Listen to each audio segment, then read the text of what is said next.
like them to get WB. I would Would you? be okay with Sega, but That's how we start the show now. Just people talking. I may be a little biased, You probably are. Yeah.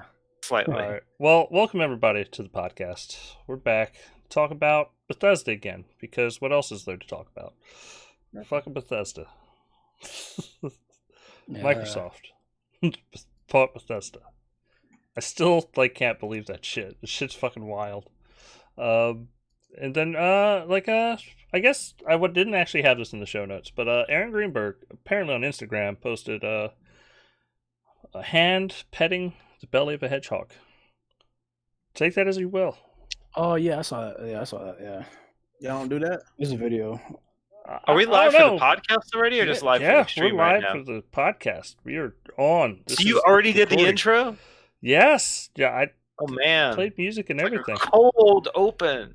Yeah. You can't hear the music anymore. No. I made it so only I can hear the music, because Steph didn't like it. Steph Well, I didn't like didn't it, hear I her. understand. Not true. What? You didn't like it when I was broadcasting music over Discord so y'all could hear it? Is that really why you changed it? Because I don't remember saying that. Yeah, you complained, so I stopped doing it. Steph, that means Dustin loves you.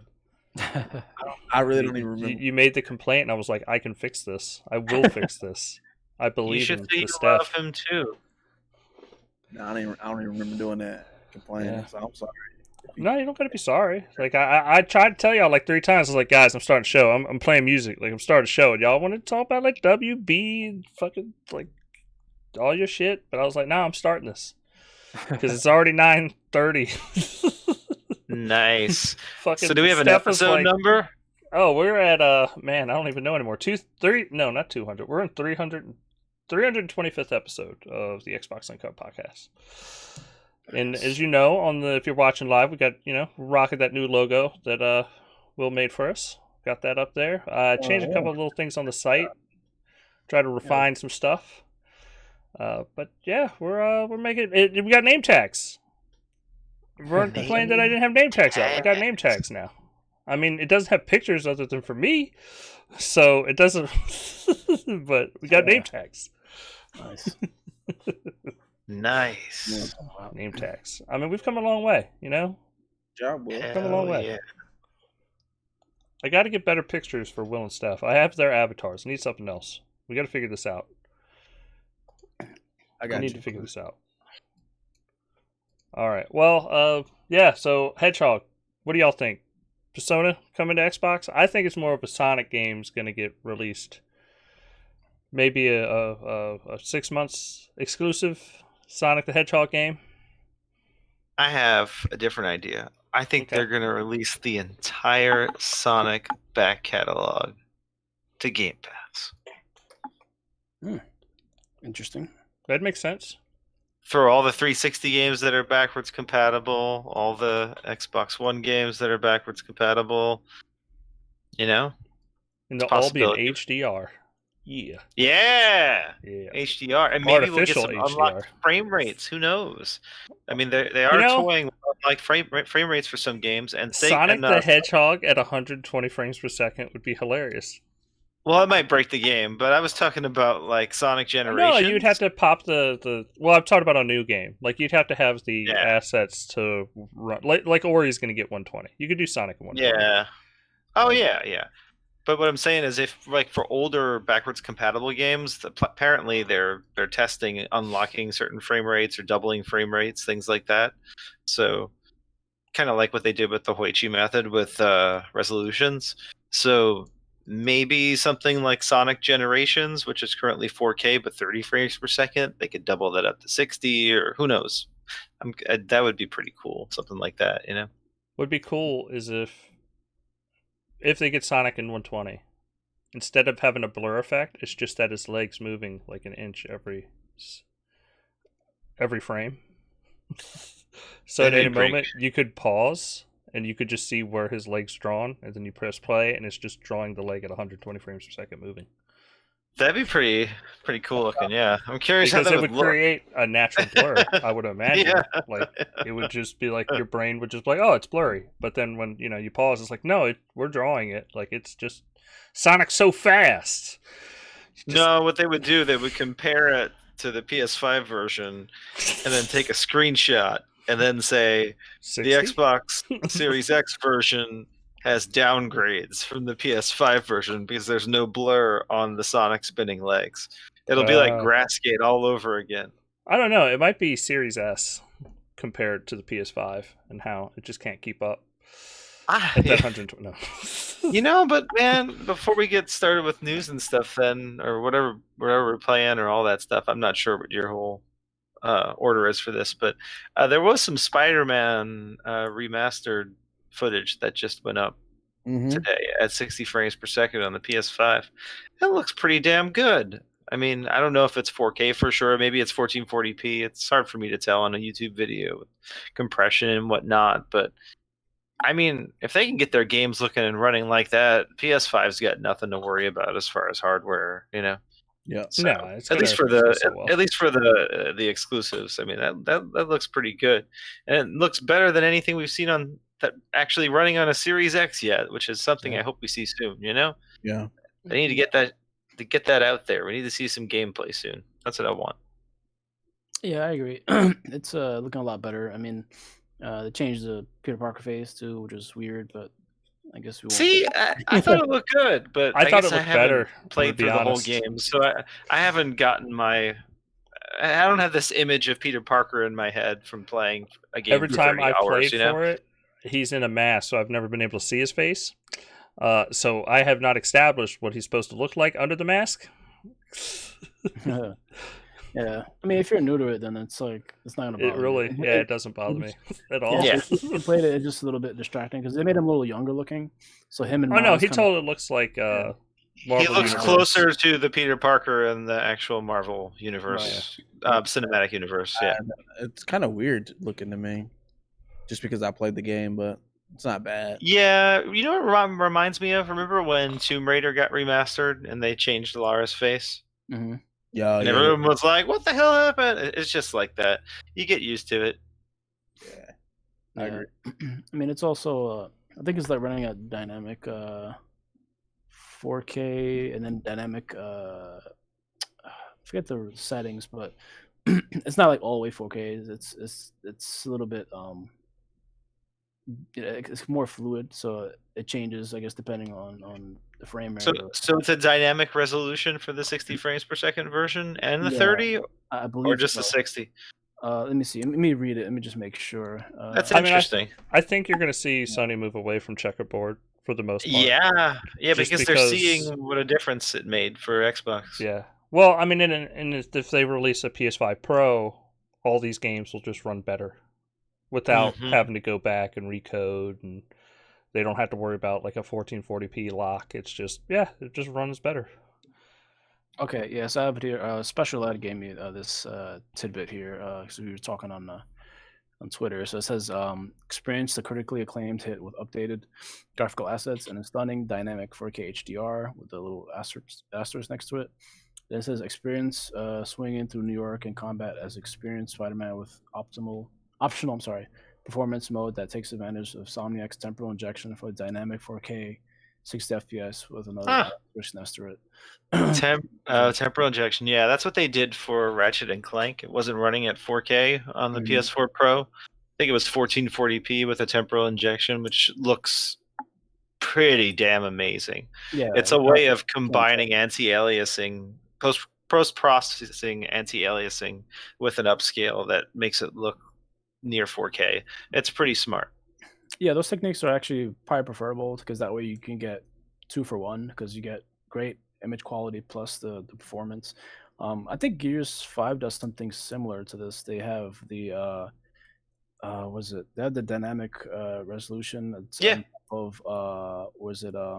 they also had like a bit of a sharpening filter to kind of help with that too. Yeah, but they had also a technique that was like similar to, it was like doubling the image for higher image quality. What was the name of it? I forget the name of it. Remember what it was? Is this kind of like what Quantum Break did and the Killzone multiplayer, where it would take the 2 images before and then It sounds like a version. build of it as a form of upscaling. Yeah, it looks like a version of it.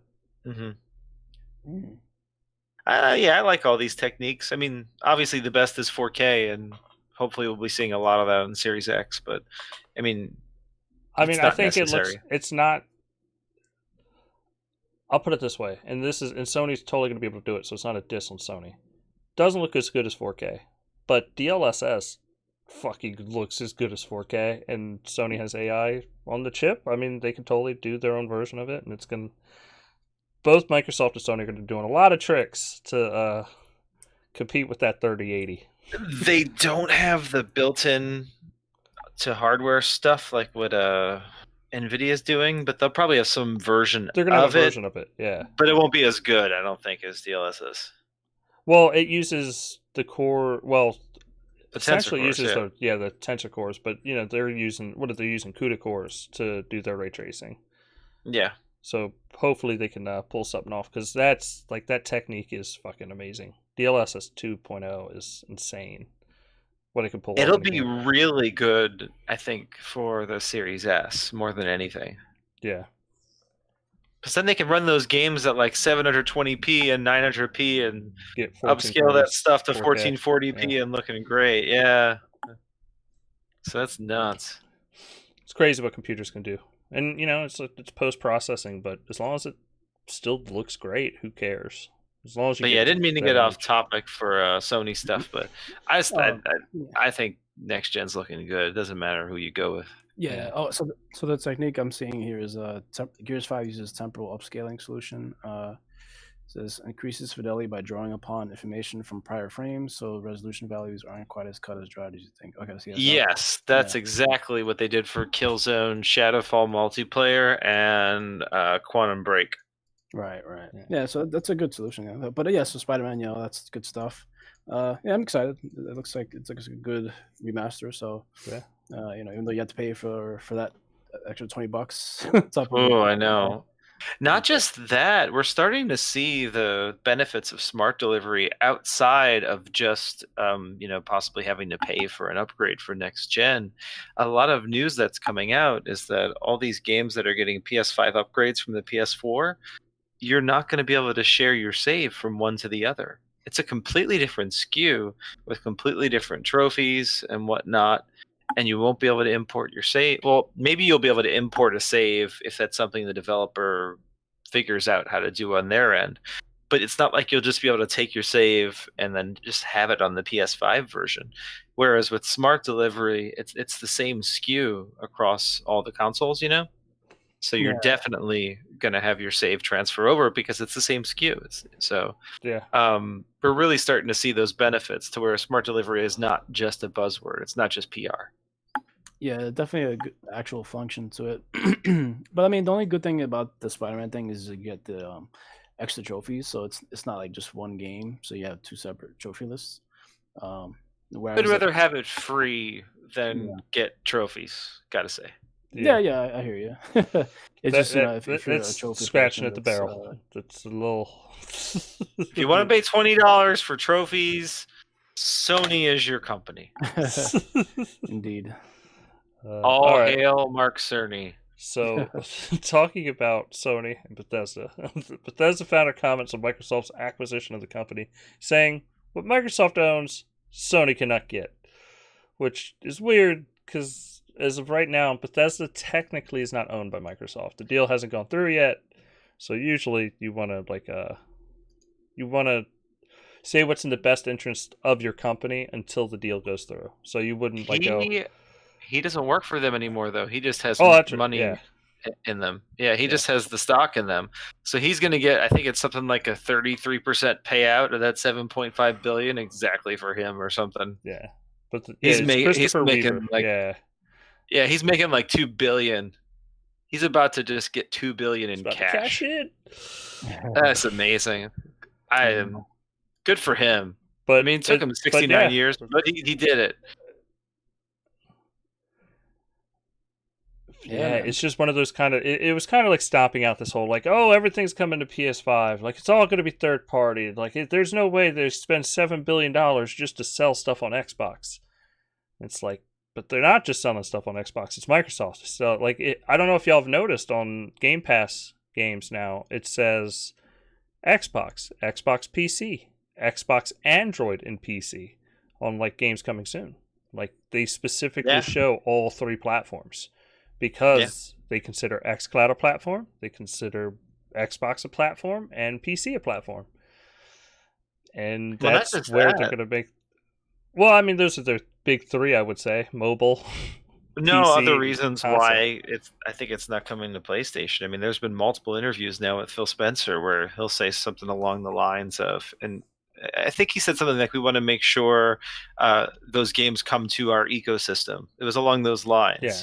And that Xbox is the best place to play, and it's all this hinting at these games being exclusive without him really saying they're exclusive. Yeah, because of what goes through. Until the purchase goes through.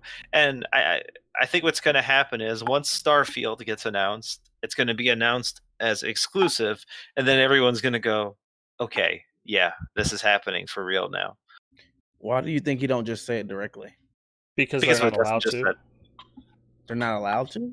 Bethesda is its own entity, and you are not allowed to, like, you wouldn't be allowed to go, I can't wait to be so, like, we're going to make Microsoft so great, this is going to be awesome, until it's done. It always has to be like, Bethesda's going to be great because we're joining Microsoft. Bethesda's the important part. Okay, so when it's done, you think he'll say... Oh, no, at that point, they'd be like, no, this shit's exclusive, peace out. Like, y'all getting this. Like, because Microsoft will actually own it. Because right now, Microsoft doesn't own Bethesda. They have signatures saying that they are going through with the deal, but they didn't actually pay because they got to go through a bunch of legal processes before they can close the deal. It was that kind of happened with Outer Worlds. Remember, the Outer Worlds came out and they were very quiet about, or the Outer Worlds got announced and then Obsidian got bought, and then they were very quiet about whether or not Outer Worlds 2 and games after that would come to other consoles. And then I think after the game was released and after Obsidian had already been closed as far as the deal being finalized, that's when Matt Booty came out and said, yes, the Outer Worlds 2, if that's the next game, will definitely be exclusive to the Xbox ecosystem. So I think we're going to see something similar to that, or they just won't say anything, and then Starfield's going to be announced, and then when it gets announced, it's going to say Xbox exclusive before it gets shown, Yeah. Well, really, did you guys see the advertising? I think they just showed it. That was just for the what is it called? Starfield. So they showed it was a leaked image. It was an Xbox. Yeah, 2 leaked image actually. Oh, yeah, it was that. But it was also an advertising thing that I think it's official. Was it just at Xbox and PC for Starfield? But I don't know if it's official or not. You guys see that? There was an interview with Pete Hines, Todd Howard, Phil Spencer, and Major Nelson. Larry Herb was running it, and I remember at one point Todd Howard said something along the lines of, "We can't wait to bring Starfield to Xbox and PC." That's all he said. Right. He didn't say anything else. So that's, I think, a little more evidence that that's going to be exclusive. But that leak came out that showed a couple pictures, and it looks legit. The talk is that was from a 2018 build. And the person who put it up also said it's coming in 2021, and then took down that post immediately after in the Discord, apparently. So it sounds like we're getting that in 2021. I think it's going to be a lot like the Fallout 4 announcement. Remember how Fallout 4 got announced at E3, and then like 3 months later it was out, or 4 months later it was out? Remember? Yeah. I think it's going to be the same kind of thing. I think E3 is going to come around. Todd Howard's going to come out on stage. He's going to demo the game, and they're going to say it's coming in October or it's coming in November.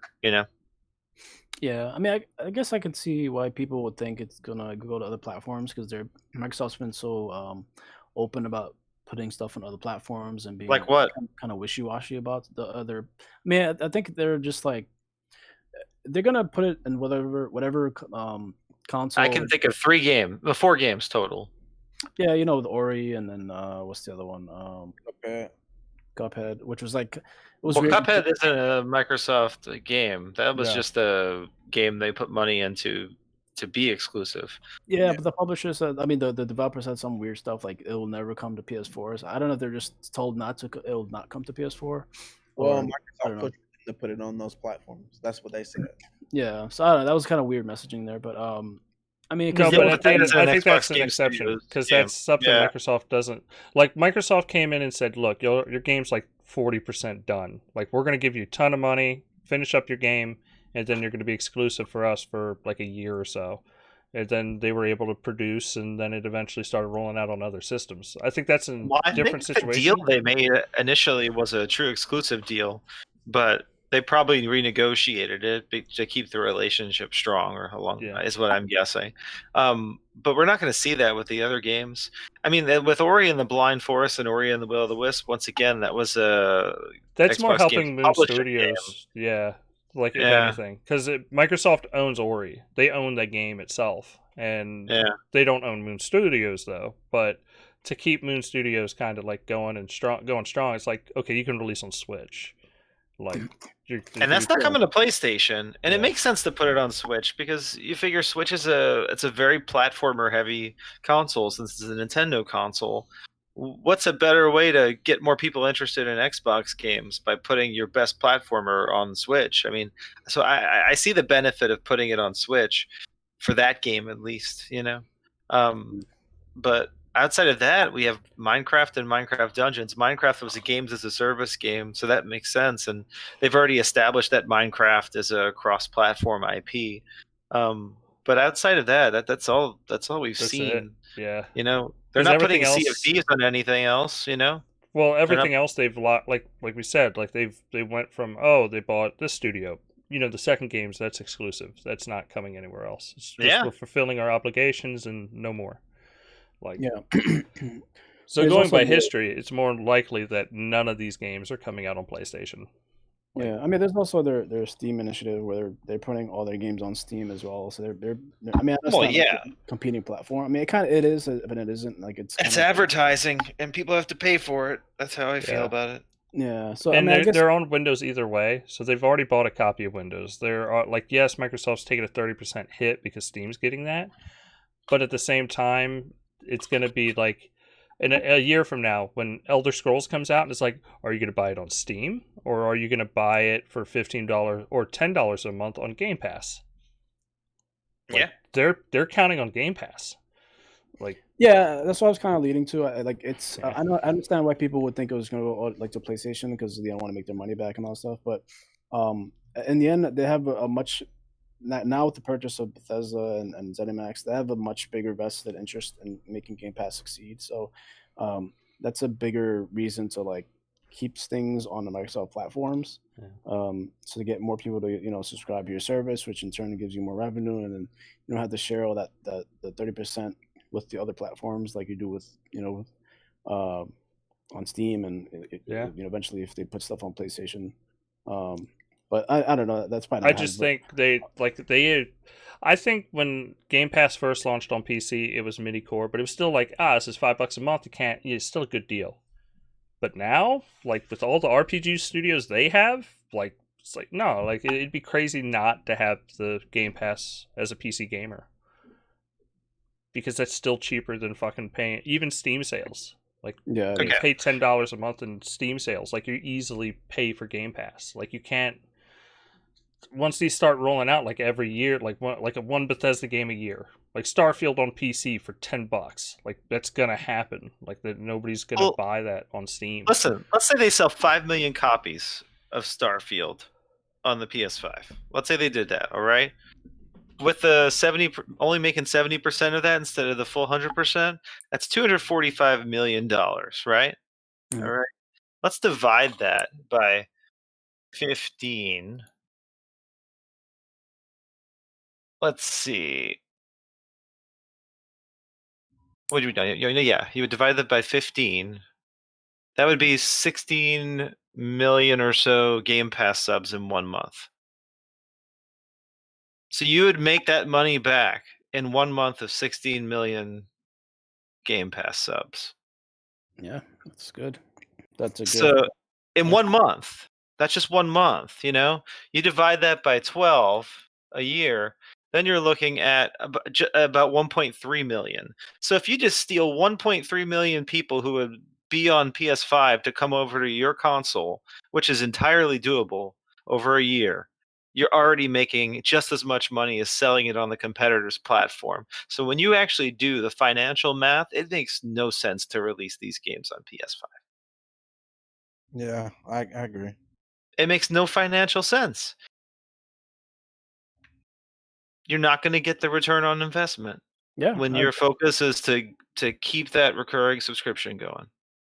yeah. So I'll be very curious to see Colin Moriarty when they put Elder Scrolls 6 on exclusively on the Microsoft. It won't be the first time he put his foot in his mouth. I mean, like, come on.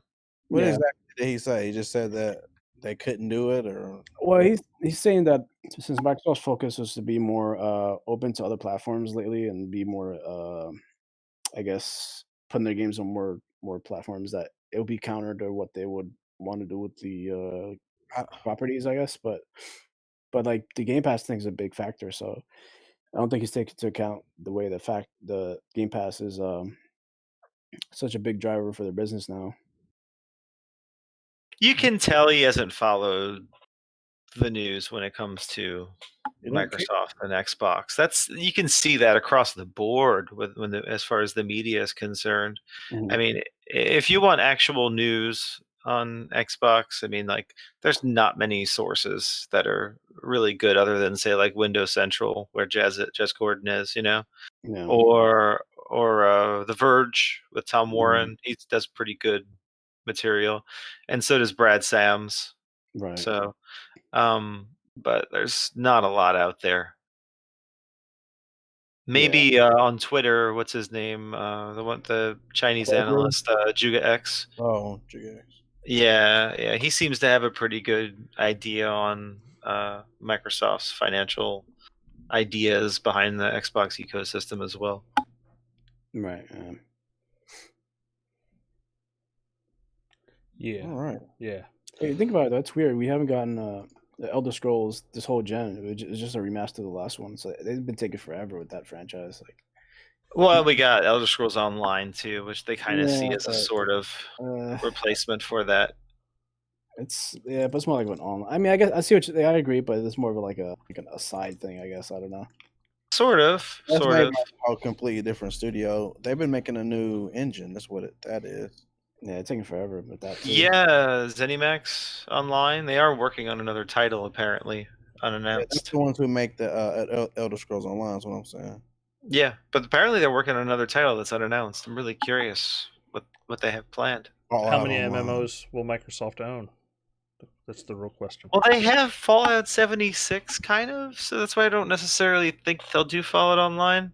And I also think if they do a Fallout Online that is similar to, say, like Elder Scrolls Online, they would be kind of eating their own subscription service. So I don't know if it makes sense. It don't. I was just bullshit. In the world of Gamepass, it kind of does. Oh, But Elder Scrolls 6 seems so far away. Like, they might as well just dump that engine they're using, or they're trying to remake, and just use Unreal Engine or something. You know?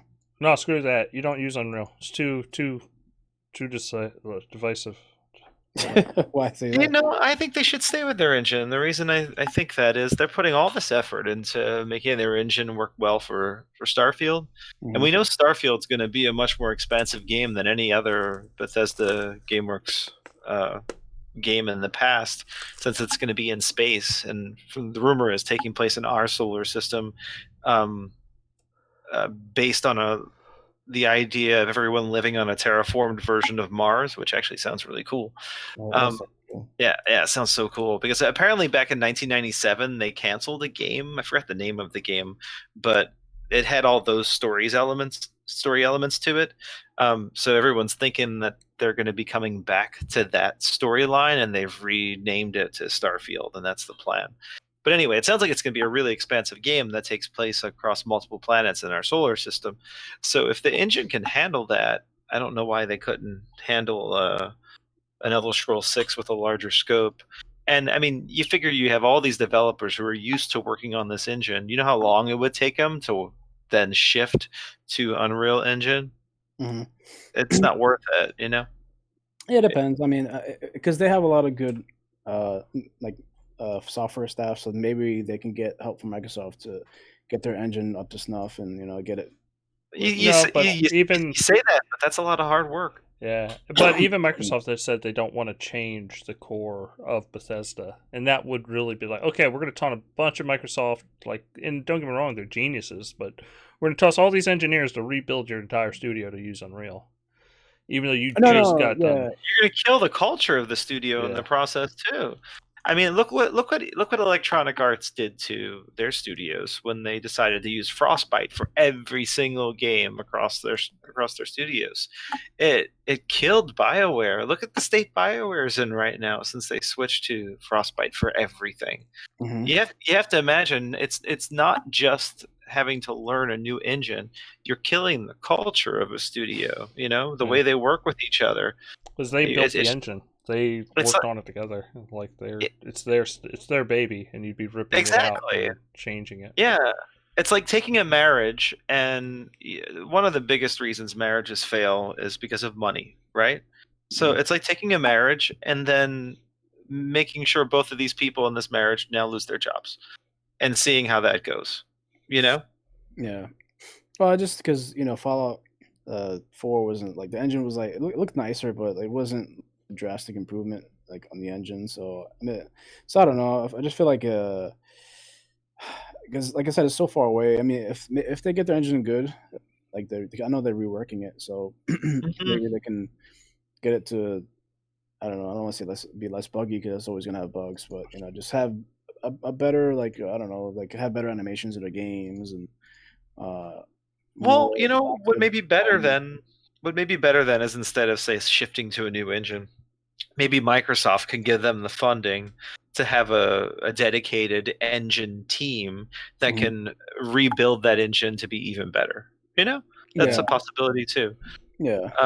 I just think they And need to if be not, like careful. Microsoft can start, if they can get it up to snuff, like they can start using, because it's Microsoft's engine, like they can start using it for their studios instead of relying on Unreal so much. Right, right. Yeah, think of Obsidian. Obsidian might actually really enjoy getting to be back on that engine if they already use, considering there's probably still a lot of employees there that worked on Fallout 76, which was essentially the same engine, you know? So you never know. They may be like, "Oh wow, we have this available. That's great. We could use this for our Well, next I RPG." will say, hopefully they get the bugs out of their shit because they really have. I don't know if that's ever going to happen, man. That's Bethesda. You Yeah. you expect the bugs, you know? Yeah, Make sure your save file is protected. yeah, man. Skyrim is the buggiest fucking game I ever played. Well, I had a lot of bugs in Dishonored too. Dishonored had well, the second one I had a lot of save file like issues that like it kept. I don't think that's I think that isn't it Unreal. Well, no, it's the Void No. Engine. It is. Yeah, it's a version of idTech. But yeah, they had a lot of like. Is it version of IdTech 3 and not 4 or something like that? Or 4 and not 5? I forgot which one. Yeah, I'm not too sure about that one. But yeah, that had bugs too that kind of annoyed me because like it kept setting back my saves and I had to redo sections. So I don't know. I don't think it's the same. I think they might have hopefully fixed it. I've been playing it a lot more recently. But yeah, it's a great game though. Okay. Void Engine is based on the core of IdTech 5. Oh, it's the most recent one. Right. So, well, IdTech 6, I believe, is what Doom and Doom Eternal use, though. Oh, okay, that makes sense then. Kind of like the like an Unreal Engine 4 versus 5 thing, I guess. Yeah, or kind of like what Rocksteady did with Batman. What was the third one called? Keep forgetting right now. Arkham Knight, yeah. Arkham Knight, yeah. What they did with Arkham Knight, that was Unreal Engine 3, but it was like a completely like rebuilt, repurposed version of Unreal Engine 3. So it looked just as good as a lot of those Unreal Engine 4 games that were coming out just soon after, you know? Yeah, that's still crazy to me, man, that was Unreal Engine 3. Yeah. What was the other Call of Duty has done a similar thing too, right? They used, I think, the Quake engine, right? Yeah, and they've built off the Quake engine like over and over and over and over again until it's become their own engine, right? Yeah. The first one on the new engine. ever. But is it even an actual new engine, or is it just a like It's a completely still? different engine. Yeah, it's a new engine. It was finally completely different. I didn't know if it was still based off those old Quake engine ideas or something. That it wasn't, but they could be lying. That's probably what it is. I bet they're lying. Completely new. It's like Halo and Destiny at this point. It's like they're still built off the same engine. Yeah. Those Yeah. games are the same engine. It's crazy. Well, Slip Space does seem quite different in the way it looks. No, but like it's still based off in some The core part of the original. Yeah. Halo. Like you just keep building off of it and improving and Right. changing and building and. Yeah, it's an interesting subject. Isn't that bizarre that all our games, for the most part, are still running off of like not all, but most they're still running off of the Quake and Unreal engines from that long ago. I know, man. It's bizarre, right? Crazy. Yeah. And we wonder why games have bugs. Oh, what was the Yeah. other one? They're all Game Brio. That was the other one. That's the one that the Elder Scrolls is built off of, right? That sounds about right. Yeah. Talking about Elder Scrolls Online and Doom Eternal, they're both getting free optimizations for Series X and S. Nice. Be excited. Be happy. Yeah, I mean, it's going to be pretty boosted already with the Series X. I mean, so it's going to be interesting. You have to imagine they'll get a 120 frames per second mode, right? Yeah. I would think so. Yeah. Now it's about That just may getting a be- 120 frames per second TV to enjoy all these. Yeah, I think they'll add the ray tracing too, or that'll be too much. Maybe I think at it might be 60. either or. Yeah. Maybe like a 60 FPS ray tracing and then 120 FPS mode. Yeah. Because that way, the 99% of people that have 60 frames per second TVs get some other benefit. I think it depends on the engine too, though, because like we haven't seen. Have we seen ray tracing added to the PC version of any of id Tech games? I don't know. I think they put it in Doom Eternal, did they not? Pretty sure they put it in Doom Eternal. I have to look this up while y'all are talking. All right. Yeah. At the I'd same have to look up time, I'm visual just going to foundry. keep going to the news. Each gamer score you get from October 1st through 19th will convert 1-to-1 in Microsoft reward points, up to 10,000 points. So, this is your goal, people. You go and download every fucking Walking Dead game, and you play them to completion, and then you'll get like $10.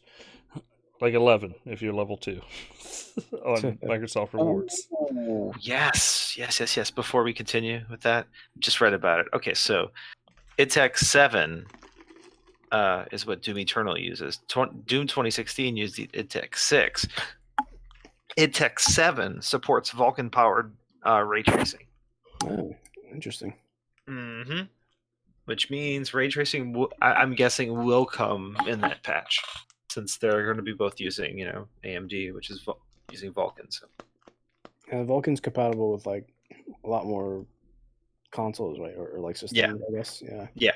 Interesting. I'd be curious if they're going to be switching everything from Vulkan to DirectX. Oh yeah, they're doing that too.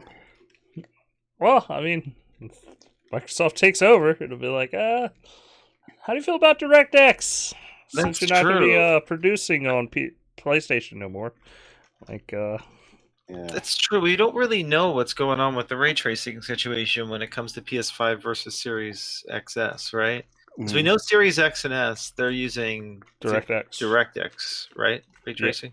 Yeah. But so are we assuming that PlayStation is going to be using Vulkan? I Yeah, wouldn't. hard to say. Well, they usually have their own solution and not specifically Vulkan, so I'd imagine they have their own API again. Yeah. That's all going to be crazy. I can't wait for all these face-offs. I want to know how these games are going to look, how they're going to run versus each other, It's going to be Yeah. good stuff. Yeah, the most interesting ones are going to be the GT7 versus Forza Motorsport, because I want to see how they implement the ray tracing on each console. To me, the most interesting is going to be Devil May Cry 5 Special Edition. Because see how the PS5 handles it compared to the Xbox.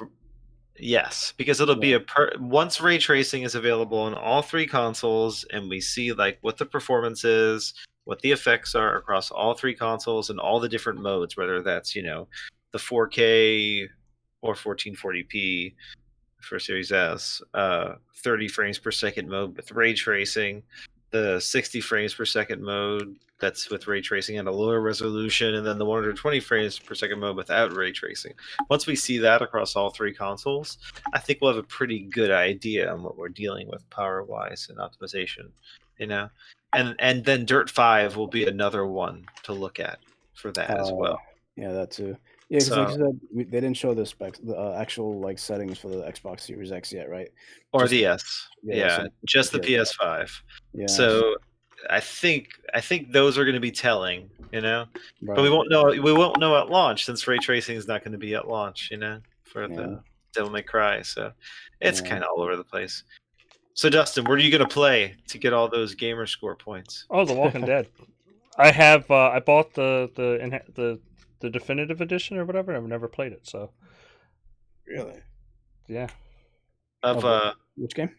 The Walking Dead. Oh, yeah. Telltale's Walking Dead. So that gives me a ton of gamer score. is that 4,000 or 5,000 gamer score on that one or Something like something? that. No, actually, the one that comes with all of them, they're not like the way they're doing the like they're not putting achievements for each game. It's all like summed up into one. Really? With each like game, which is kind of sucky. So you get technically less gamer score than if you play them all separately. That's poo. Yeah, I don't know why they did that. That was weird. But I guess that's how I wanted to sell it. That's no fun. Well, you can always just play that, because I know a lot of them are already on the games with gold, so you can just. Yeah, but Dustin and I have Already beaten beat them those. already.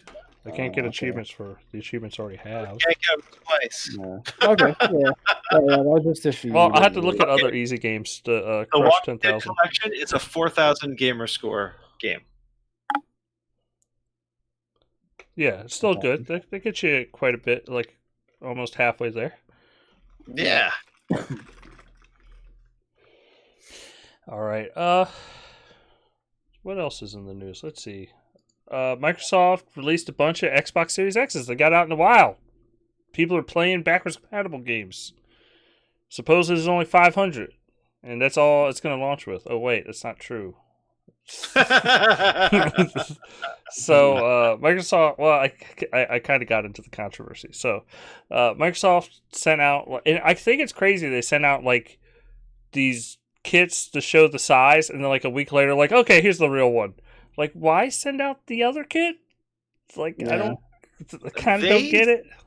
They sent out the dummy models to a lot more people than they sent out the actual consoles. I think that was part of it. But yeah, so we have people are playing backwards compatible games. Like, in, I think one of the biggest ones we saw was Monster Hunter World go from 37 frames per second to running at 60 frames per second, pretty much locked. Yeah. But it's running like 1800p. Yeah, it's 1800p. Another huge game, Dead or Alive 6. Fighting game, has a 4K mode, runs at about 32 frames per second, runs at a lock 60. Like, making the 4K mode worth playing. And then load times, crazy. Like, Red Dead Redemption went down from like a minute 35 seconds to 52 seconds. Outer Worlds from 27 to 6 seconds. Sea of Thieves went from a minute and 21 seconds all the way down to 20 seconds.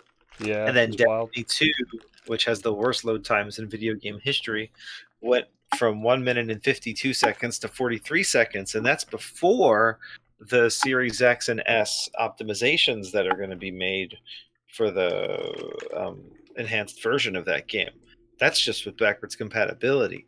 So I don't think this SSD is going to have any trouble keeping up, even though it's technically slower than the PS5 one.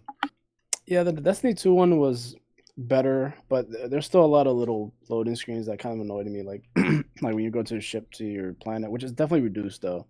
Also the intro loading and then getting your character back into the game. Yeah, it's a bunch of different loading screens that they're definitely reduced, but I'm still not too happy with that one. Well, I mean, a big part of that though is that's a very network-driven game. So you're Yeah. worried about connecting to the server, and then you're worried about matchmaking. Yeah. So the load times often don't. Those load times are these always shorter going to be load there. times don't have anything to do with the tech. You know, it's on their end. It's on the server end. So Yeah. Yeah, all that that's stuff. that's not a hardware issue at all. So I'm really interested to see what the load times are going to be like when you compare these two consoles, because all we've seen on the Series X and S for the numbers are the sustained numbers. That's all they keep advertising, and then on the PS5 they just keep advertising raw numbers. So we have no clue what the sustained numbers are on the PS5. So for all this, it's going to be twice as fast on load times, that might not be the case at all. We really don't know, because I imagine it will be faster, but it's like maybe it's half as fast as we actually think it is. Maybe it's just fast enough where it is going to make a difference. Like you'll notice it, but not in any like huge meaningful way. It'll be like, oh, you load your game up and like it takes 6 to 10 seconds to load a game up on Series X, from what we can tell, like for the quick resume. And it's like, oh, they're down to 3 seconds, or even 4 or 5, or 5 to 8. Like it's like, yeah, it's faster, but it's not fast enough for you to sit there and go, man, I wish I bought the other console. And the other thing is Sony has not shown that they're going to do multiple games. So, like, the quick resume, like it could be like the only one game works on the PS5 at a time, while on the Xbox, hey, as long as you got memory, five games going, like you can just quickly get from one to the other. People have gotten up to 12 running at a time, because it all depends on disk space left. Well, it depends on how big these games are, as far as like loading into RAM and stuff too, right? Well, yeah, but it's doing is automatically going, okay, you have 100 gigs left, and it's automatically just saying, okay, just add a game in. But if you run out of memory, it's just like, okay, just erase that game, let the memory have it. Like you're just not going to have 12 games in the background. But it just depends on how much storage you have. Yeah. So, do you guys think they'll? I already know you're going to have 12 games. Will, ready, stand by. Just 12 indie games. Yeah, it'll be 12 games that use barely any of the system memory at once, or something like that, because it takes a snapshot of that image in the RAM, I would assume, and then transfers that to the SSD, to the partition on the SSD. So if it's using, say, like, how much is available for games? Is it like 12 gigabytes available for games or something like that? Yeah, out of the 16, something like that. It's like 13 or something. Yeah. Okay. Well, let's say a game's only using 1 gigabyte of that rather than the full 13. Well, then that's going to easily fit into that, say, maybe 100 gigabyte partition for quick resume. But let's say it's using the full, 13. Well, then you're not going to get as many games into that partition, Right. I mean, do you guys think to unlock more power to get the back compat games running more smoother, I guess? Because I know like they're running really well, but they're still like I've seen the Digital Foundry numbers, and some numbers still hover like between 55, 60. I mean, kind of like low 50s, but. Well, what they're doing is they're not using the full RDNA2 architecture. Yeah. They're using the RDNA1 architecture because they need to use that for it to be backwards compatible. Unless they rewrite the game entirely. Yeah. So essentially what you're getting is 12 teraflops of RDNA1 performance for the backwards compatibility games. Yeah. So I'm wondering if they're gonna do anything, or which is still double the GPU of what we saw in the Xbox One X. Yeah. So I don't think you're gonna see the RDNA2 architecture be used toward, unless they do some crazy ass magic. But I don't see those optimizations happening. But I mean, yeah, maybe performance will still get a little better.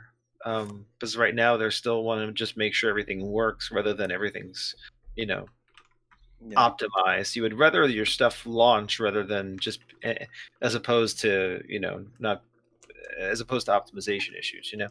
Yeah, they're still testing things, and of course, there's the OS updates that can free up more memory and. Oh, that's give it the other more- thing is these are still demo units. They're not final hardware. Right. It's not final software. Right, exactly. That's So they're why still they on- haven't shown anything other than backwards compatibility. They're not allowed to review it. They're not allowed to do. They have a ton of limitations Yeah. on what they are allowed to show and talk about. And they also haven't tested with variable refresh rates yet. Yeah. Because if you're running on a TV that does a variable refresh rate, if a game drops from 60 to 54 or 57 or whatever, you're not going to see that at all. You won't, and you don't even need VSync for that. So you may actually get better frame rates because VSync initially, I mean, if VSync by itself reduces performance. So, I don't know. I don't think you're going to. I think it's going to be a little better than you think, especially if you're on a variable refresh rate television. I mean, yeah, as long as it fixes all the screen tearing on the current gen games. Like I know MCC has screen tearing on the first Halo, and the performance kind of is very iffy. So that's going to be pretty much fixed on the Series X. I could see them doing a enhanced version of Master Chief Collection for the Series S and the Series X, even VERN, beyond just backwards compatibility. With you Yeah, being on the show, I just realized the first game I'm going to try on the Series X. I Which know one, what yeah? it is. Just cost 3. No, no. Dead Rising 3. Here's why. It is going to have artificial, like AI HDR. Does that fix Crush Blacks? Oh yeah, that's true. it actually depends. It's not like it can just take the messed up gamma setting there and make it look better. I don't know. That might be one of the ones they disable it for because it looks so bad. Yeah. If they can enhance that game, that'd be pretty awesome too. Like, dude, if they enhance that game and like get that at 4K, it's gonna look good. Get that at 60 frames per second, and get rid of the damn Crush Blacks issue, I will play it from beginning to end all over again. I promise you this. Yeah, I mean, I'm curious to see what games they can. I would figure they're gonna start out with like the lower resolution ones just to kind of make a point out of it to see how good their tech is instead of just going for like the 1080p ones already. But even the 1080p ones I could use, like a Far Cry Primal or stuff like that. Those will look really good enhanced as well. Yeah. Yeah, or some of the ones that got enhanced on PS4 Pro that didn't get enhanced on Xbox One X, like Call of Duty Modern Warfare Remake. Yeah, that Metal Gear Solid. Metal Gear Solid 5, yeah. And also Watch Dogs 2. That would be 2 and 1. Imagine how good those look. If they can get them bumped up in res somehow, yeah, that would be wonderful. Because they're already good-looking games; they just have very low resolutions. Yeah, it's either that or I mean, I don't know if Ubisoft is planning to do 4K versions of those. Like, most likely, yes, but I'm curious to see how that's gonna end up because Ubisoft might be like, well, don't do that yet because we still plan on. We want to resell them, yeah. Yeah, so we'll see. I could see that happening. Yeah, you think that? Yeah, you think Capcom released Dead Rising 3 on PS5 and all? No, I think it would have been done already if that were the case. I think somehow Microsoft got full exclusivity on that beyond Microsoft paid for that shit to exist. Yeah, because I don't know if it was just for that generation or if they're okay. Cause they've done that before with other I don't know, other games have kind of done that. I mean, you could ask like, does Street Fighter 5 come to Series X now? Yeah, that's a good question. Like, maybe, but I don't think so. I think both games in the same situation. Both companies locked them up for good, and then we'll get Street Fighter 6 and. And my guess is if Microsoft says, "Hey, Sony, we'll let you have Dead Rising 3 if you let us have Street Fighter 5," They'd be like, get out of here with that. Exactly. Who wins on that one? You know, it's like I think Microsoft wins much more. So we're not going to see that happen. I know. I'm still annoyed that they got Street Fighter 5 and we got Dead Rising. I mean, Dead Rising is a cool game, but like, what sucks is that Dead Rising 3, that game wasn't even going to happen. That was going to be canceled, and Dead Rising was going to be dead until Microsoft swooped in and saved that game. So, but Street Fighter 5, come on, that was going to come out. That was going to come out, you know? Yeah. I mean, you think they'll make? I mean, they're definitely making the Dead Rising. Was it 6 now or something? That's the latest. The latest Dead Rising. Dead Rising 4 was the last one. Oh, 4. So it'll be 5 then. Okay. If 5 comes out, they closed the Vancouver team. Yeah, but aren't they still working it in Japan or something? They transferred the assets or something. Oh, I don't know. I just know that Vancouver team that worked on was a Dead Rising 2, 3, and 4. They shut down. So, do you think most of that team went to like Coalition and because they're in Vancouver, so I wonder. Yeah. There's a lot of teams in Canada they probably could have shifted over to, you know, Vancouver. Definitely. Because I mean, like that's one of your big places right now where there's a lot of development teams. Vancouver. And then in Texas, you have Austin now, which has a ton of teams that now Microsoft owns. Yeah, Arcane Austin. That's awesome. Arcane Austin, Bethesda Austin is there as well, I think too. So yeah, and then what? Armature's there, I think, and Playful might be there as well. There's a bunch of teams out in Austin now, and then out on the West Coast, you know, you get a bunch in LA and San Diego. So they're kind of, you have your areas where all these teams are, and even New Orleans, my hometown, you know, that's starting to get some teams there now. There's 2 from Microsoft there now.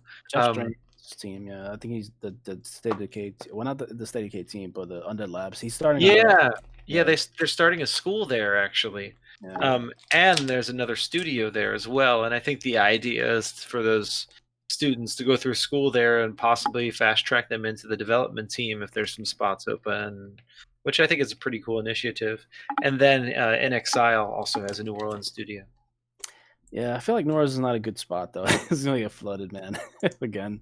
Dude, everywhere has natural disasters. But either natural disasters or something, you know, like do you want to live in a bowl? Do you want to live in a bowl? Do you want to live on the West Coast where you could fall in, where your home can fall into the water? All I'm saying is Virginia is fairly safe. Okay, Virginia, we have hurricanes. It's true. It's true, but they're usually Category 1, Category 2, so it's not that big of a deal. Someday you're gonna get 10 feet of water in your house like I did, and I'm not gonna laugh. Look, first of all, I would be very upset, and I would let you even. That's not what's gonna happen to the East Coast of the United States. So there is a country on the side of Africa that, just like California, is on a fault line that's gonna fall off into the Atlantic, and it destroys the entire East Coast. So we got our natural disaster one day coming. But New York still is fault as well. You know, New York is just a hotbed for, you know, if some international threat ever wants to take out the United States, guess where they're going? They're going right for New York or DC. Pretty much. So I guess there are other things to worry about than just natural. And then if you want to go live in, like, I don't know, Oregon or something. Maybe that's sensitive, but it's not all peaches there either. Yeah, man. So I don't think you can ever like say, why would someone live there? You know? Yeah. I don't know. I guess hopefully they picked a good high spot in New Orleans. We'll see. They probably did. If they're downtown, they're fine. You know? Yeah. For downtown, they're fine. It's not like anyone was going to build a studio in the Lower Ninth Ward or St. Bernard Parish or something like that, or New Orleans East, which is where all the water goes. So I'm sure they're fine. Okay, just making sure, you know, they're looking out. Plus, they get to eat all that tasty gumbo. I'm sure they're happy there. This is true. Yeah, I'll give you that. All right. Okay. Steph It's taking it's done. Xbox iOS beta now available with console streaming. No xCloud, but you can stream your console to your phone on Apple. Celebrate, Steph. Celebrate. That's all Steph right there.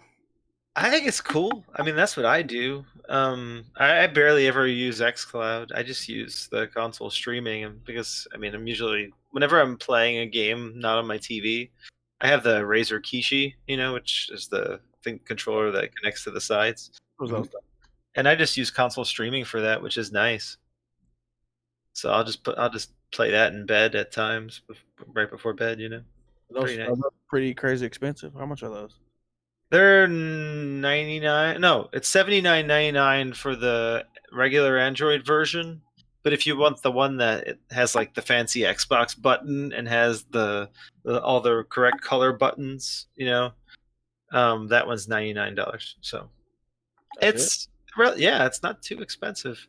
What's pretty awesome about it too is it isn't a Bluetooth connection. It connects to the USB Type-C port on your phone.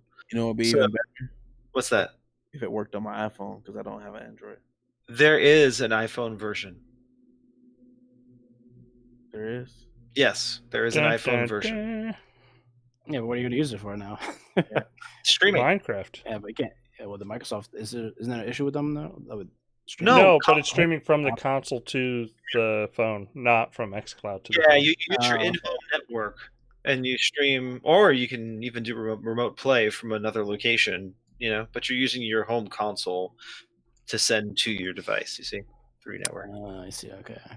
And it works really nicely and looks good. So yeah, it'll work with the Apple phone, Gotcha.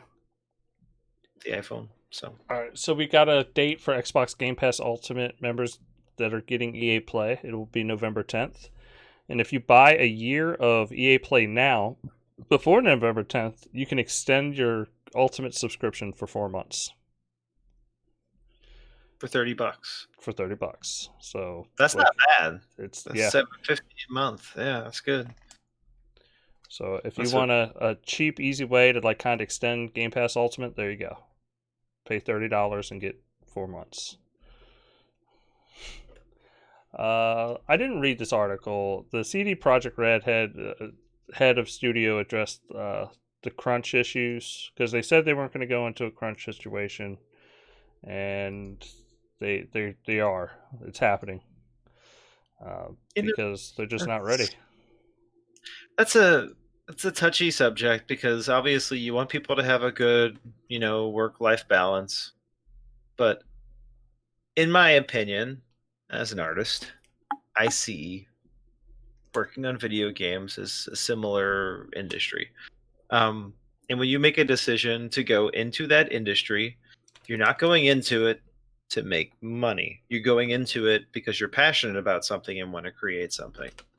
And when you want to create something, the expectation is that it becomes your life. And maybe there's tons of people are going to disagree with me on this and want to unionize these gaming development studios and all this stuff. And sure, I get it. I understand it because they have families and you want them to have a life too. But in my opinion, when you make a decision to enter into the arts, into entertainment, you kind of give up that cushy 40-hour-a-week job. That's Mhm. not what it is. It's a passion.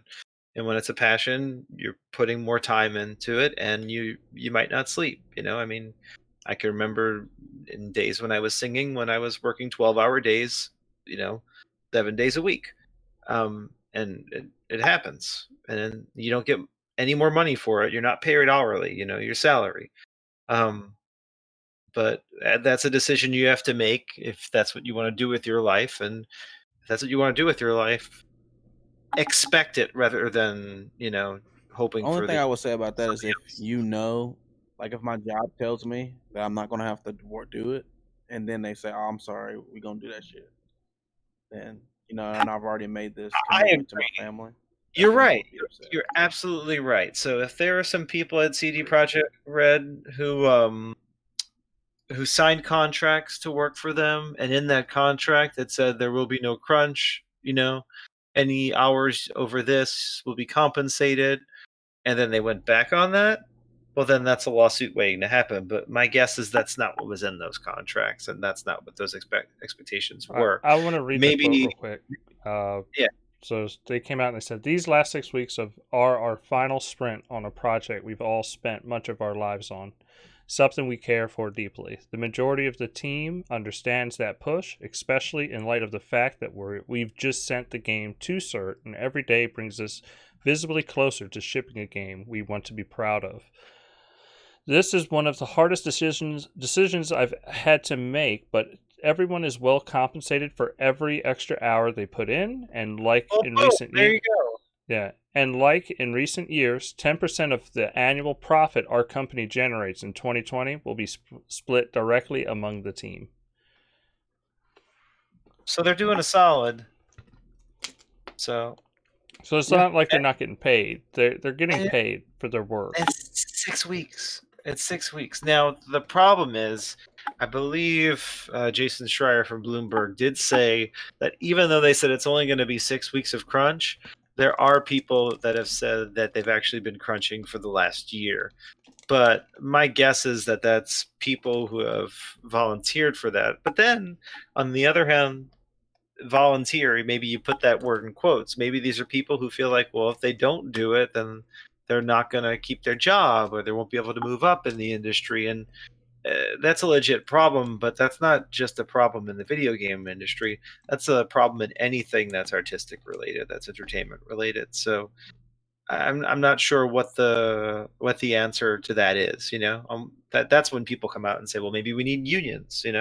But then unions have also destroyed industries. I mean, look at what's happened with the car industry in the United States. A lot of that could be possibly, from unions, depending on what your politics are. I don't want to put words in anyone's mouth, but you can see the results of a union going a good way. You can see it going a bad way, and I think it's just a tough situation, and I hope they're not going to have to work too hard for too long, and I hope it's worth it, and they can get back to their families soon.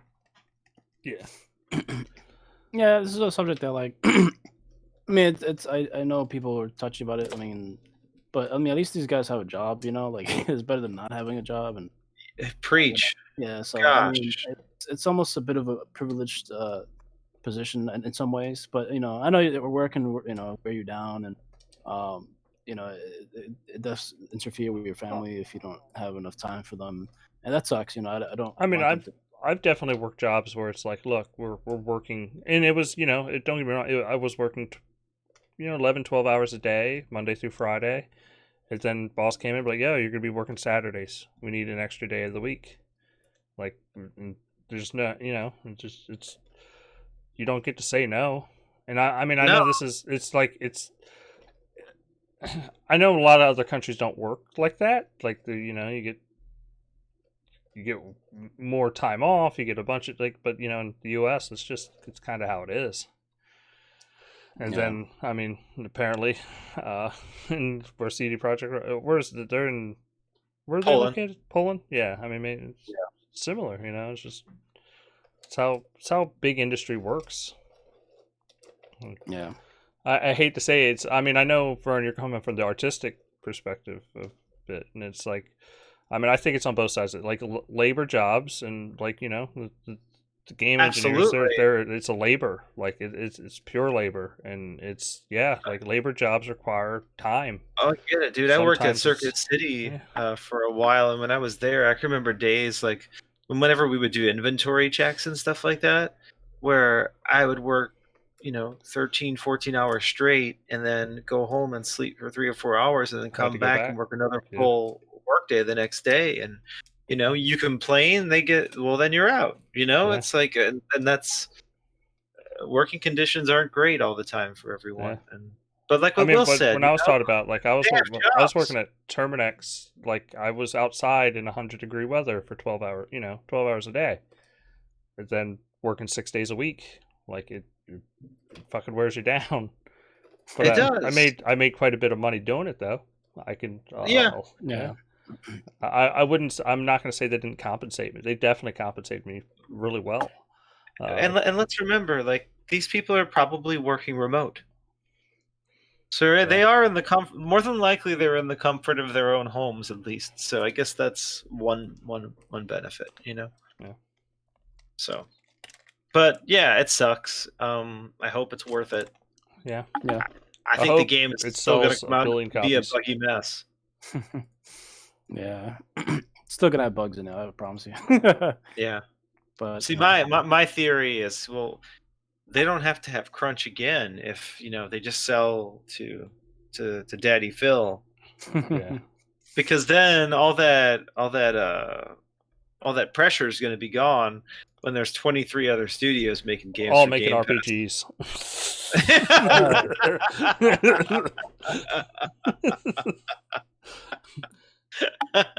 The home of the RPG. Come on, Phil.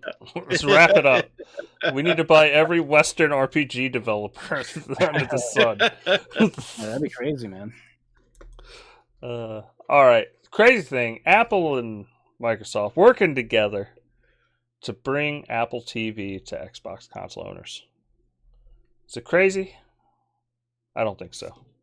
I think this is Apple and Microsoft working together to get that cloud shit up and running. Yep, this sounds like hey, you scratch my back, I'll scratch yours. Yeah, but Apple TV coming to Xbox, yeah. Hey, and guess who gets left out? Epic. Yeah. Yeah. Apple TV is that streaming service with their original content, right? With the original Apple. Yes. Yeah. Yeah. Yeah, so definitely benefits Apple more than it does Microsoft, but hopefully this means Microsoft gets unless Microsoft gets to release Gamepass on iPhone. Yeah, then they're no, they're but that both would happy. be it'd be a good trade because it's like, look, you do TV, we'll give that, we'll bow to you, we'll do fucking games, and you get to keep Minecraft. Yeah. Mm-hmm. Yeah.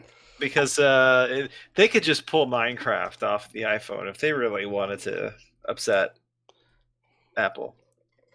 That's true. And that would be a big hit on them. Apple TV is not on PS4 yet, right? Apple TV, or is it? No. No. Yeah, that's a good thing about Xbox. They have, like, I know if Stars, I don't think Stars is on PS5 either, so they have a good set of apps for. Yeah, but Stars you can just get an add-on on either Amazon or Hulu. Yeah. Right. So you can get around that kind of stuff, Yeah, it's just weird that Sony doesn't have as many apps that way. Like, but then Sony also has HDR in their YouTube app, but Microsoft doesn't on the Xbox. So I don't. Yeah, that's weird. Yeah, isn't that weird? I don't understand all these things. Bizarre. Some sort of preference there from. Yeah, it might have something to do with coding. Who knows? I don't know. All right. Well, that's it for news, guys. We're done. I gotta be honest, I didn't watch any anime. Steph? Well, I watched a little bit. My Hero. No, I mean, so I've been on that shit. I've been on that still. My Hero? My Hero Academia. Is that worth watching? Yes. Okay. Is that on Funimation? Yes. Yep. Okay. Which is also that's a perk on Xbox Live Ultimate right now, isn't it? Yeah, it is. It's I think 4 months right now for Ultimate. That's Gamepass Ultimate. I mean. Yeah. Yeah, that's pretty cool. So. Oh really? Oh yeah, yeah. It's only for new subscribers. So sign up for a new account, Will, and you'll be good just golden.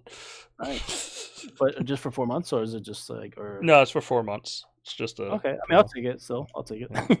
Yeah, it's a cool perk. Yeah. I can't use it because I already have a year subscription to their Funimation Ultimate. That's a good service, though. Yeah, I enjoy Funimation. It's a great. We do not get paid, but yeah, I love Funimation. Funimation, if you're listening. I'm willing to be paid. All right. But yeah, it's the best place to get dubs and everything. I know some people find dubs sacrilegious, but I enjoy being able to do look at my phone and watch an anime and not have to read the screen the entire time. But I do or want to let's say you watch. just lay down in bed or something. Yeah, I want to watch Sword Art Online. I know that's been coming up the latest season on Funimation, but it is all subbed. So I was kind of hoping that it would eventually go dubbed, but I think I'm gonna just end up binging and reading the subs to see the newest season. I need to catch up on that one. I watched all the way until it got up to the fairy stuff. I was like, what? Really, the only anime I've watched besides went back and watched a little bit the last few more of Demon Slayer. Yeah, It's really good too. Demon Slayer's great. It's not dubbed though, but it's No. really good. no, but isn't the dub coming out soon though? I haven't. I think they said it'll come out when the second season comes out. So with the second season comes out in the winter. But yeah, Demon Slayer is like amazing. My oldest kid's watching it, or he watched it already. He liked it a lot.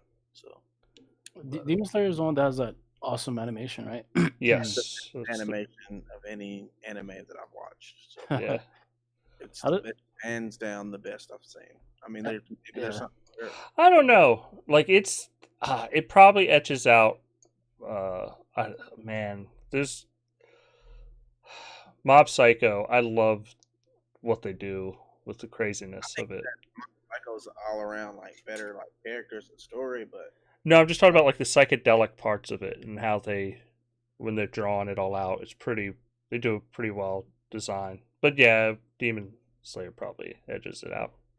it's so good. It's so. I would so say it's good. crisp, you know? Yeah. Not just crisp. It pops. It pops really good. Yeah. Something about it. So have they had like consistent animation? Because I know some animes like they look really good in the beginning. and then Oh it's no, not- it's consistent and it's always like it pops, it's crisp, it's beautiful all the way through. I haven't seen like a bad. If so many people said that about it, and I didn't believe them. I was like, man, y'all bullshit. Man, that shit look good, bro. You need to watch that shit. What else? I think that's the only things anime wise I watch, but I have been watching The Boys. Yeah, Yeah. I've seen all the episodes so far.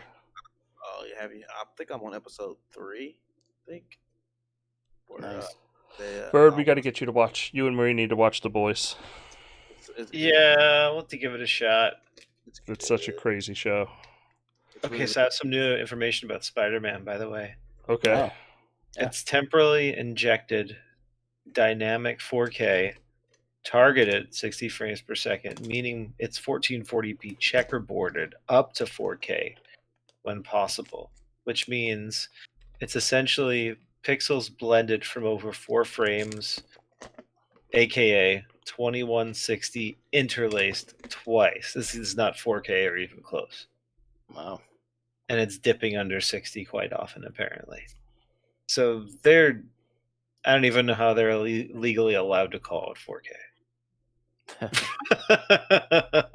I mean, It still looked good. I guess Yeah. that's what we gotta say. yeah, I guess as long as it looks good, I don't think It they're gonna- looked good, but yeah, they're definitely doing some crazy shit to get it to look yeah, 4K. pretty much. Anyway, The Boys. Yes, I have to watch The Boys. I know. Spider-Man hot beef injection. Yeah. That's what the DLC should be called. But that's the only thing I've watched though so far. I feel like there's something else I'm forgetting, but I'm sure I'll think about it later. So I have watched the first Go ahead. 3 episodes of Highlander, the TV show. Mm. It is just as bad and amazing as you remember. Highlander? Not Highlander. Outlaw. No, Highlander. Okay, just making sure.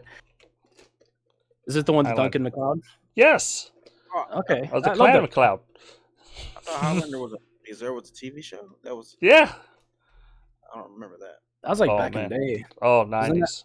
Was Yeah. that like on UPN or something like that, or, Yeah. or WB 11? I forget which one. I was a small child in the '90s. It was went on for 6 seasons. There's 4 movies.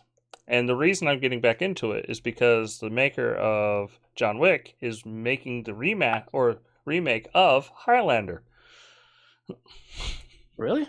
Yeah, so there's Wow. going to be a new Highlander movie. I have no idea who you cast to be a McLeod, because it has to be a Highlander. You can't have you can't have anybody. I just don't know who you would get.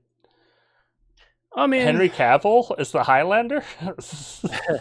well, actually, get the guy from Outlander. He's Yeah. a Scottish guy. He's, Sam Huygen, is that his name? Yeah, Sam Hewen or something like that. Yeah, something like Yeah, that. he's perfect, man. Get him. Yeah, that dude's a stud. Yeah, or get anybody from basically the Outlander show. I don't know. They're Yeah. all really good. But yeah, I'm stoked. I want to see more Highlander. So how come you saw the TV show, not like the movies? I started with movie 1. I'm trying to do it okay. in the order of history. Yeah. Timeline. Yeah. Yeah, 'cause it's a weird like timeline. And then, Oh yeah, because it's not consistent. Highlander 1 doesn't acknowledge Duncan at all. Like it's just like, yeah, motherfucker don't exist. Like it's whatever. They just work them in as they go. Yeah. Didn't Highlander 3 just pretend like Highlander 2 didn't even exist? Yes, much. because it was so bad. But then they went back and remastered 2 and cut out a lot of the stupid shit. Because 2 is where they introduced the Character from the Immortals TV are series, yeah. well, the Immortals are all aliens. That's they're That was not a even stupid humans. That was bad. I'm sorry. And then by Highlander 4, you learn that it wasn't about beheading people; it was about having a baby. What? Yes, that was the ultimate goal. Oh Yeah. my god. So yes, Highlander is a terrible show, or no, it's a terrible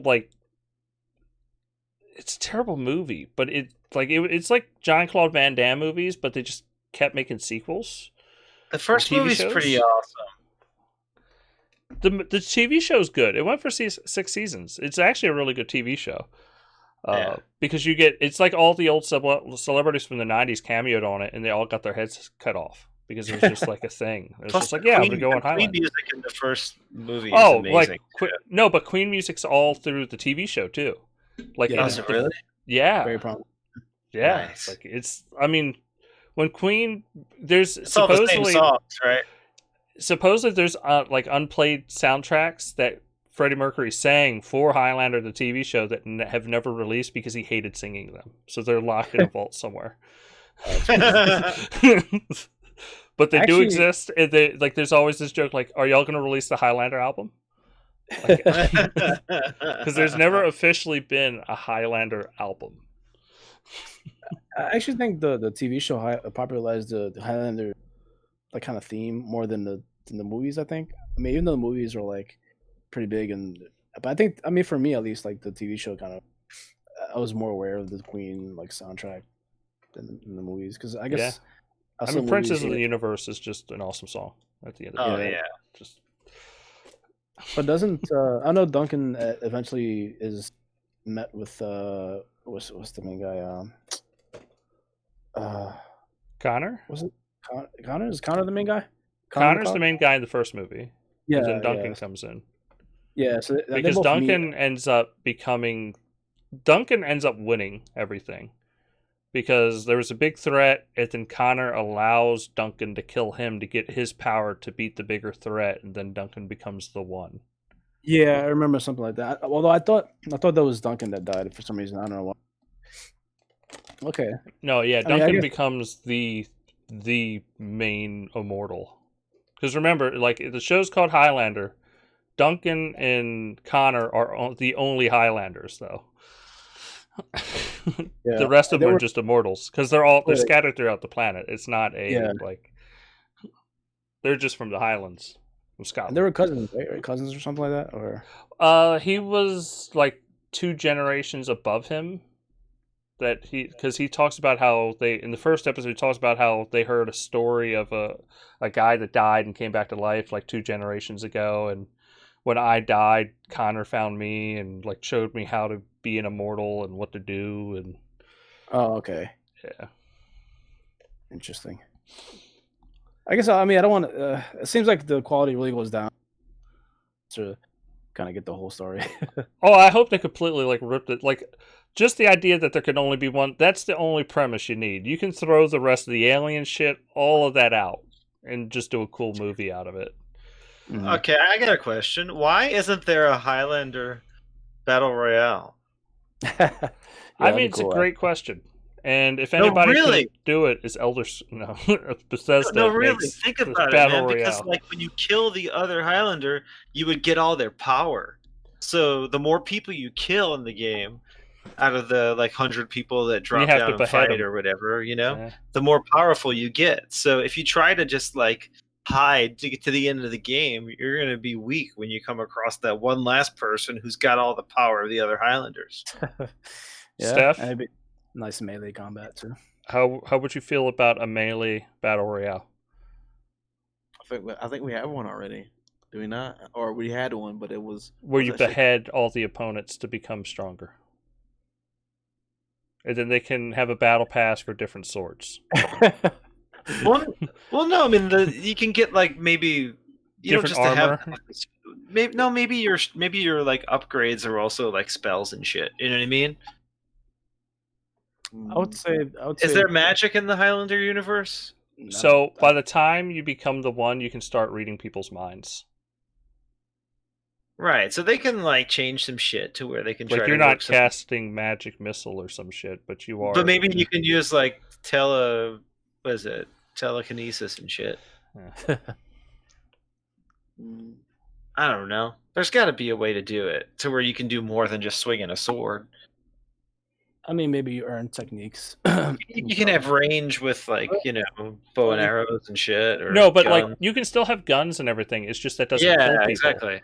Like it'll Yeah. slow them down, but you still have to You have to behead them. finish them with the Yeah. sword. Yeah, there you go, That's true. Yeah. dude. We just made the best game ever. Highlander Battle Royale. I want it now. We just brainstormed a new. Why has it not happened? Well, We got- Hyper kind of does some of those things without the beheading people. Hyperscape. Oh yeah, Hyperscape. Yeah, but it's still not Highlander. It's not. You're not going around with a giant fur coat and like a big old like broadsword, and long hair and looking badass in the hills.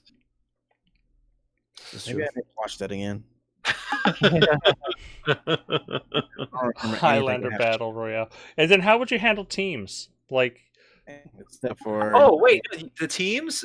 Once your foursome gets to the end and wins, the four of you got to duke it out because there can only be one. yeah.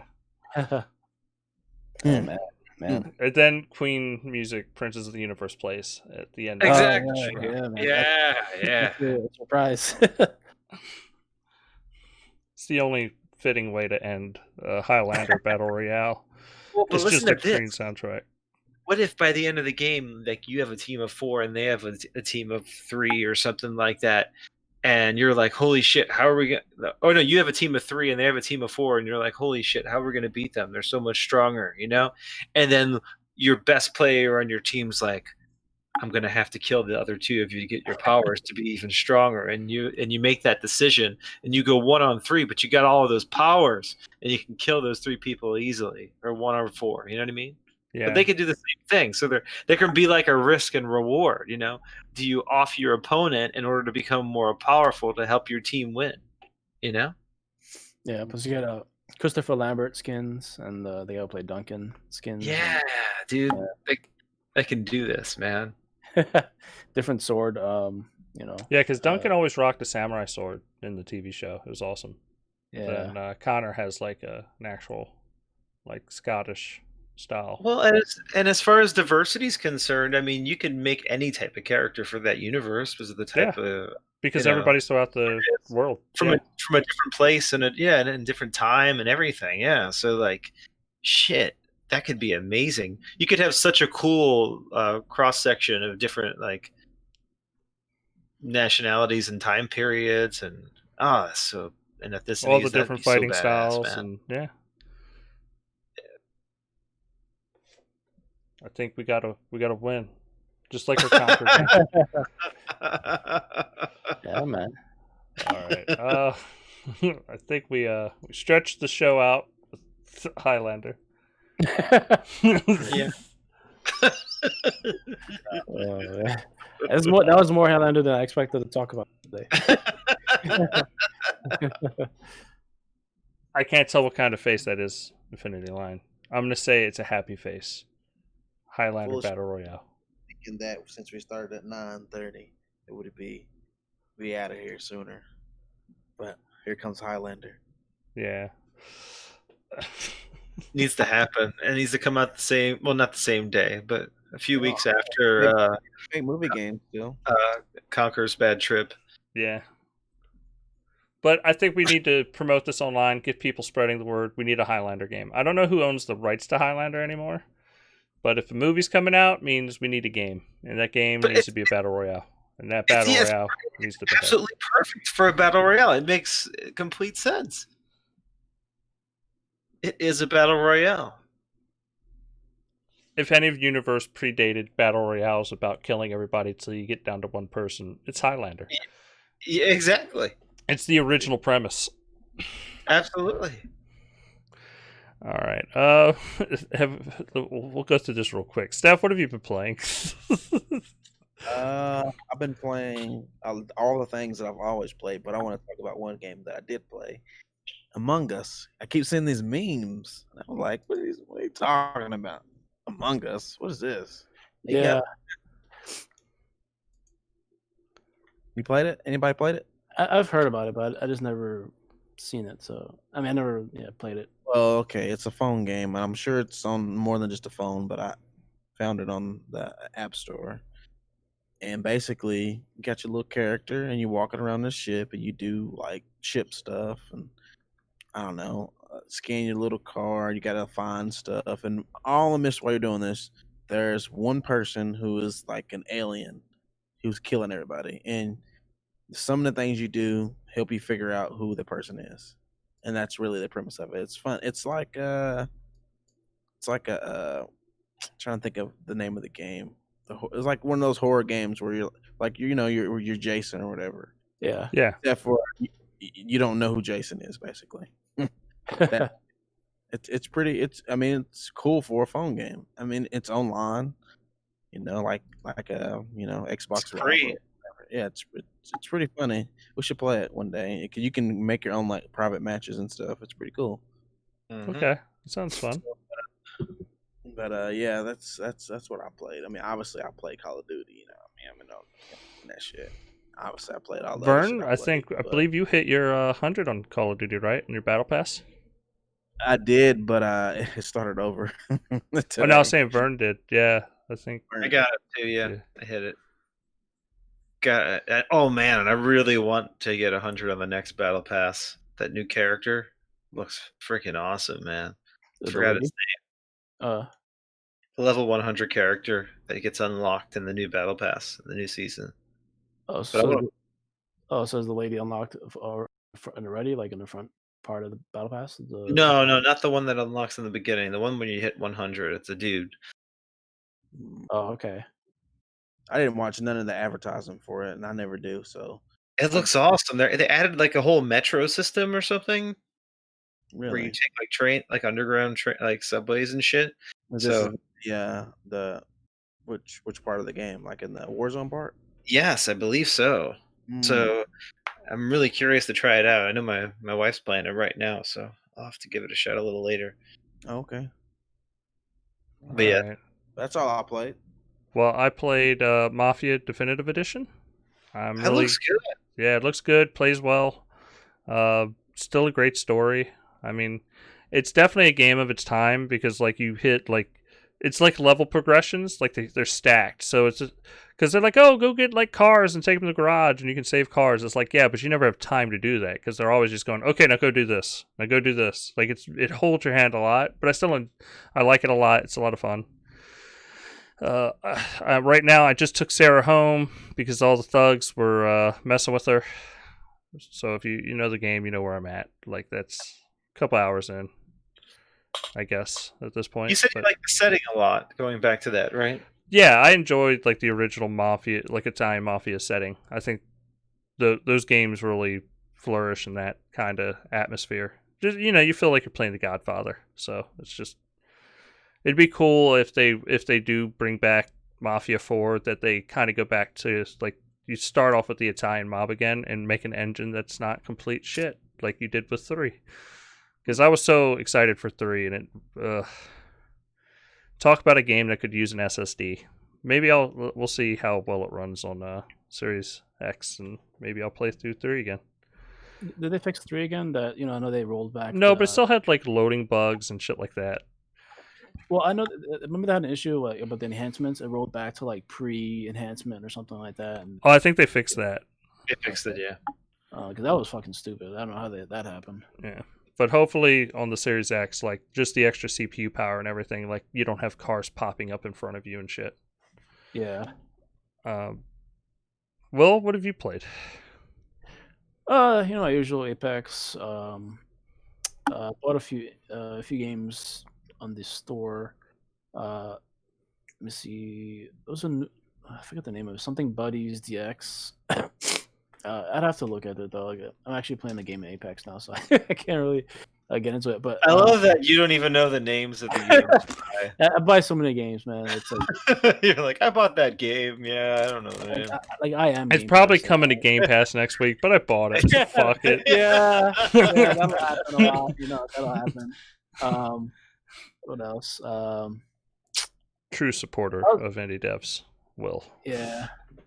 And also, since I was been, since the Bethesda purchase, I've been getting back into Bethesda games. Like Dishonored and Prey and what's the other one? Rage 2. Rage 2 is still very good, actually.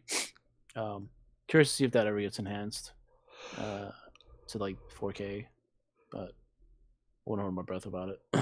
Mm-hmm. But yeah, there's only a few games I've been playing. Nothing really crazy though. All right. Well, I think we've come to the end of the show this week. Hey!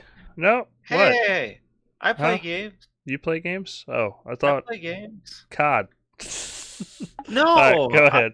I'm sorry. I much like our friend Will, have decided to be an official Xbot. I must go back and play through the Bethesda back catalog. So I have decided I need to complete my Wolfenstein playthrough. I did finish Wolfenstein: The New Order a while back, maybe a couple of years ago, and started playing the Old Blood and didn't finish it, and recently have gone back to the Old Blood, and I'm about to finish that one. Then I'm going to play Wolfenstein 2 in the DLC. Then after that, I want to play the Wolf Chicks game, whatever that one's called.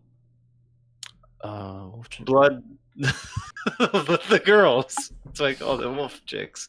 What was it called? Darn it. Wolfenstein... the Youngbloods? Youngbloods? Yeah, something like that. Yeah. Okay, I'm going to play that one. Everyone says that game sucks, though, but I should try it anyway. That always makes you want to try it, doesn't it? Like, it's like, man, if I want to... Whenever a game sucks, I really want to play it. No, when everyone like really takes a dump on a game, it makes me want to play it. It's weird, right? How that works? Yeah. And I don't know how many times, a game has been taken a dump on, and I'll play it, and I'll be like, hey, this ain't bad. And I'll 1,000 gamers score it or something crazy like that. Against all conventional wisdom, you'll still exactly. Nice. So watch that end up being my favorite Wolfenstein game. That'd be funny. So Infinity Line wants to know. And Call of Duty, obviously, I've been playing. So question: why isn't there any Ubisoft games in Game Pass? Thinking face, or is there at least one? There's one. I forgot what it was. I was thinking about this the other day, but there was one. Oh, The Division. Oh yeah. The Division. But that's like giving out like sloppy seconds, It's like It's true. But The Division did come to Game Pass. Yeah, I mean, I like The Division. I actually did like the first one, but it's like it's like giving away like stuff people don't like. It's like I don't know, like a hand-me-down. I think that Ubisoft wants to release their Ubisoft $15 a month subscription to Xbox, and that Microsoft is standing in the way of that right now because they don't want people spending $30 a month for a subscription service. Because if you notice, they rolled in EA Access, but not EA Access, EA Play, but EA Play Premium or Pro, whatever they call it now, is not an option on the Xbox. So I get the feeling Microsoft's being a little protective of making sure their subscription price doesn't get too high. Okay, yeah, I can And see I that. wouldn't be surprised if that's a reason why we don't see many Ubisoft games on Game Pass. Because if you notice, Ubisoft did make a deal with Amazon to release their additional subscription on top of Luna, which has a normal $5.99 subscription. So Did the same thing with the Stadia, did they not? no, they did not do that with Stadia. Something similar, though. But they just released their games on Stadia. But on PC they have the subscription service.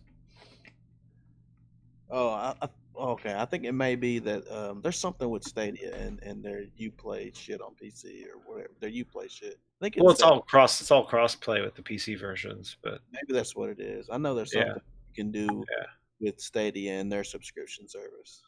I know there is because one of the you can't the Stadia you can only buy games on or use the Stadia Pro service for the games.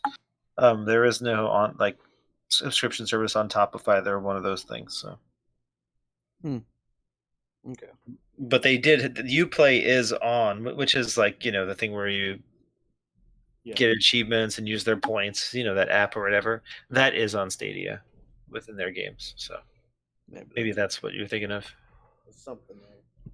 Yeah. Mighty Moss talking about it.